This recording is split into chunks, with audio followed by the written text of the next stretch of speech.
Okay, here we are. So I want to finish up this little stream here with something that I told you I was going to talk to you about in the last one, and it has to do with the emotional energy. Right? You know, everything's all tied together, the physical, the emotional, and all that. And believe me, when you run out of emotional energy, you're done. Okay, you can't make any money except for if your systems are still kicking, but you know, you're no good if you don't have the emotional energy to keep things rolling forward. So we're going to address that specifically, and in that specifically, there's only one aspect of it, is what's called avoiding NJAs.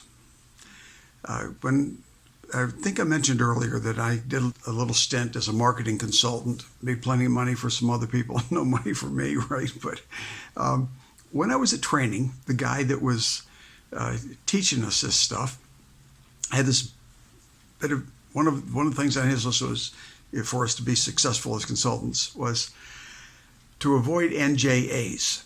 Okay, now an NJA is a negative jackass.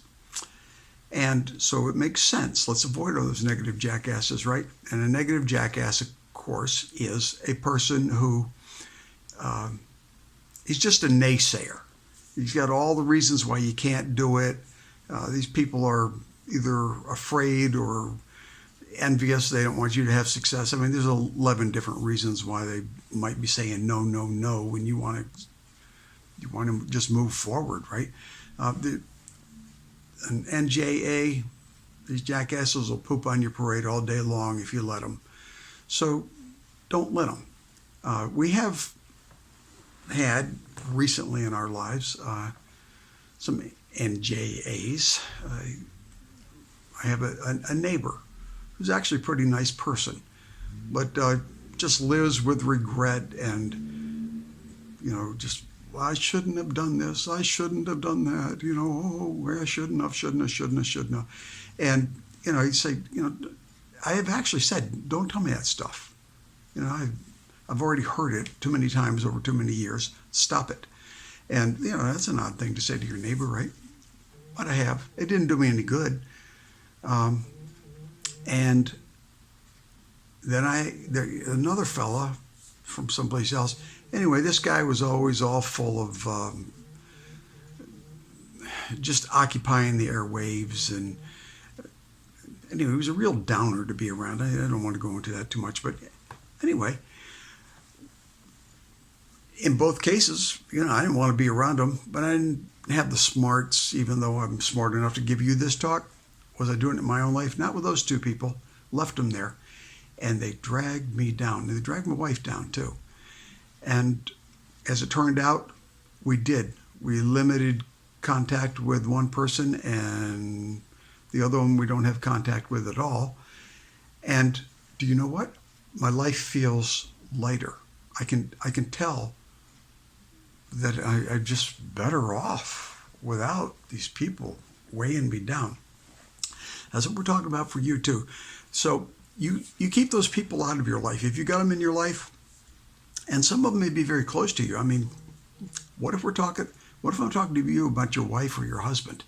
You know, how you deal with that, that's tricky business, okay? You don't have the same options I had with these other two people, but you're going to have to deal with it. Just get them to stop dragging you down. I remember when my kids went to, used to go to an organization called Campus Life, which is a Christian after-school program for teenagers. Anyway, I remember a demonstration that they had for these kids. You know, just anyway, I won't go into it. I'll just tell you what the demonstration was. They had a kid stand on a chair and then show, you know, and then it's like, here, grab this person's hand standing on the floor and drag them up to the chair with you. Well, you know that that's impossible. You know, you drag this person up, right? But then the other half of the exercise was, okay, the person on the floor, now drag that person off the chair. And it wasn't too tough at all. You very, very easily pulled off a chair. And there were lessons that they were making there. Well, you get the same thing here. These people will drag you off your chair, and it's about impossible to drag them up. They don't want to be helped. You say your little piece, and then get away from them. And some people are just bores. Perfectly good people, but they'll wear you out too. They're not negative so much as just they're not positive to you. Surround yourself with positive people, and you will be more positive. Now, here's the flip side of all this. Don't you be one either. Now, examine your life, and what do you say to your kids? Don't berate your kids, even if your kids are bad. If your kids are little monsters, then you got a thing going on there, right? But don't spell it out for the kid that he's no good and worthless and you're never going to amount to anything. And make sure that because the kid believes you. He really does believe you. If you say you're going to be worthless, the kid believes you. He doesn't take it as a joke. You may laugh and he laughs with you or something like that. No, they believe you. When you have those words, you destroy with those words. So don't you be a negative jackass either, especially to your kids. But people are telling you, you can't do so-and-so, you can't do, take good counsel. Listen to what somebody has to say because, they might know something and just be putting it kind of wrong. Listen for wisdom. But, if they're just negative, write them off. But anyway, for your part, though, become an encourager. I got a little note to myself over here. To encourage risk in your kids. Your kid wants to take a chance. Hopefully you don't want to see how they make out being a drug dealer, but mistakes are part of the game. You're going to avoid those mistakes, but you don't avoid mistakes at all cost. Goodness sake. Little failures, how you gain some wisdom, right? So, you want a good, wise mix going on. Encourage people, and don't be around people that don't encourage you. All right? Just get yourself into a positive situation around positive people, and you will make more money and you will be happier. All right. I'm going to switch up to something else for the next series, but I hope this has been a way for you to be happier and make more money. Alrighty. Be good to yourself. Bye.